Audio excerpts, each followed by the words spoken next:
Martial art Mohammad Rashid ने तारीख रकम कर दी। पाकिस्तानी नौजवान ने वर्ल्ड रिकॉर्ड्स की 50 मुकम्मल कर ली। मोहम्मद राशिद ने मजीद 3 रिकॉर्ड अपने नाम कर लिए। मोहम्मद राशिद ने 5 के मुकाबले में 29 बोतलों को लगातार खोल डाला।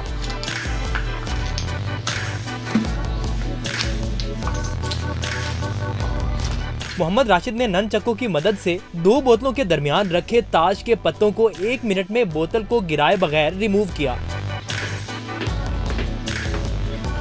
तीसरे रिकॉर्ड में मार्शल आर्ट ने सिर्फ 17.82 सेकंड में बोतल के ढक्कनों को खोला। मोहम्मद राशिद की मजमूई रिकॉर्ड्स की तादाद 51 हो गई। Guinness book of the world record ने ईमेल के जरिए तस्दीक कर दी।